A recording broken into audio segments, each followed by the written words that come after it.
tapi masih lucu ya, masih ini ya, masih masuk ya katanya gitu. Halo semuanya, jadi pada kesempatan kali ini kita akan mewawancarai arsitek muda yaitu bernama Pak Dandi Raffiandaru. Dan ini adalah selaku founder dari Kancah Studio. Nah, untuk mengetahui lebih dalam tentang konsep arsitektur yang Pak Dandi pegang, nanti serta bagaimana konsep tersebut akan diimplementasikan kepada karyanya Pak Dandi ini di Kancah Studio, maka kita akan mewawancarai Pak Dandi pada sore hari ini. Kenalan, nama saya Dandi, Dandi Raffiandaru, biasa dipanggil Dandi. Pendidikan saya sebenarnya dari pacu menjadi arsitektur, sebenarnya pendidikannya dari SMK. Jadi SMK saya itu memang jurusannya bangunan, kemudian lanjut ke D3. Jadi saya itu sebagai D3 IKPN. Mungkin sekarang dulu waktu saya namanya ATA IKPN, sekarang jadi STARS 3PN. Kemudian lanjut S1 di Brawijaya, Malang. Kemudian selesai dari Brawijaya Malang, balik lagi ke Jogja, lanjut ke S2 UGM. Perjalanan S2 bikin kancah. Oh, berarti pas masih S2 itu udah bikin kancah? Udah bikin kancah di S2 ya, tapi kancah itu masih sekedar tongkrongan sih, ngumpul. Dulu yang ngumpul ngumpul, ada project ngumpul, nggak ada project ya ngilang, ada project ngumpul, jadi emang berawal dari tongkrongan dari ngumpul lah, berarti kayak dari teman-teman bapak sendiri gitu ya? Memang semuanya teman-teman ya, kancah ya kan, kalau di bahasa Jawa kan namanya diartikan sebagai teman kan, jadi kenapa namanya kancah, sedikit ngomongin ini, jadi ya karena berawal dari kumpulan teman, dari teman-teman, kemudian project juga masih teman sendiri, akhirnya teman ke teman, dan ya itulah yang membentuk sedikit membentuk nama kancah aja, kancah. Oh, kayak yang kita tahu nih Pak, jadi kan setiap arsitek itu punya kayak konsep atau filosofinya tersendiri. Nah, kalau boleh tahu konsep dari bapak itu sendiri gimana ya? Apa ya? Susah ya pertanyaannya. Sebenarnya kancah tuh nggak punya konsep, bukan nggak punya ya, lebih ke kancah ini ada 3 orang sekarang. Dulu waktu berdiri banyak orang, kemudian kita akhirnya jadi 3 orang secara prinsipal. Jadi kami punya latar belakang yang saya S2, temen ada S1 tapi dari DKV, partner sih, bukan teman. Satu lagi juga kelas yang emang dia interestnya ke produksi atau konstruksi gitu. Jadi kita akhirnya berbagi peran. Nah, kalau ngomongin konsep dari awal ya, sebenarnya kita tuh konsepnya emang kalau di musik tuh jamming lah, ngejam gitu loh. Jadi kadang arsitektur masuk ke project satu, masuk bagian arsitektur, aku yang ngolah, nanti aku lempar ke ke partner, itu ngolah interiornya, nanti akhirnya di lapangan diolah lagi. Jadi sebenarnya akhirnya jadi ada penyesuaian di setiap fase. Nah, ketika di lapangan pun kadang kita masih menyesuaikan lagi. Ternyata yang kita gambar, karena itu kan butuh butuh dirasakan kan.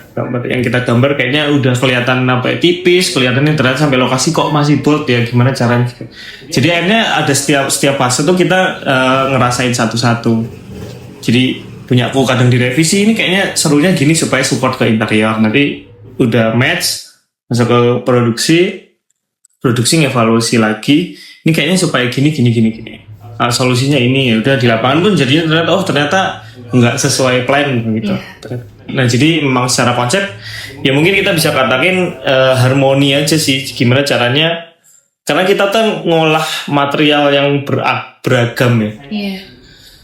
Olahan material yang beragam, tapi ketika dijadikan satu karya arsitektur itu kita bisa rasakan semuanya.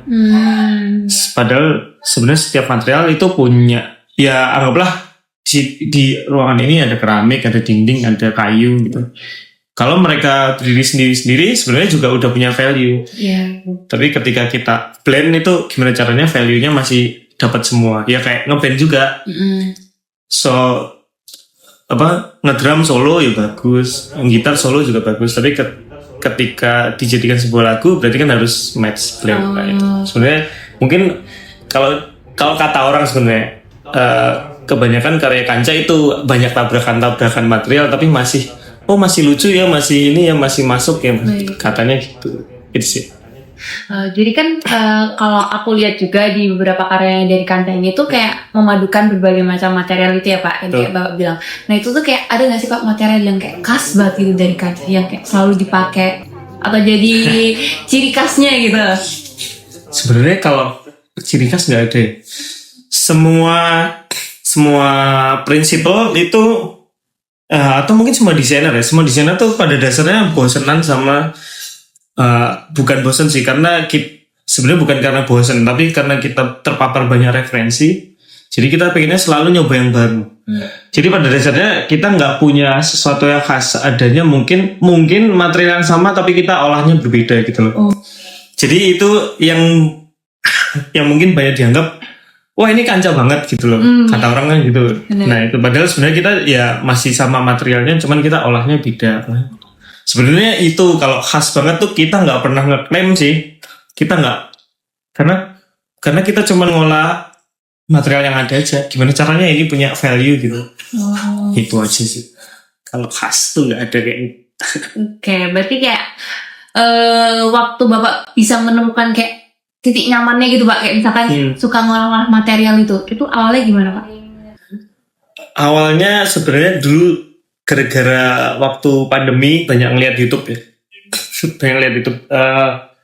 banyak ngeliat YouTube terus ada satu YouTube yang formatnya wawancara gitu ke arsitek pokoknya, aku lupa arsiteknya siapa waktu itu.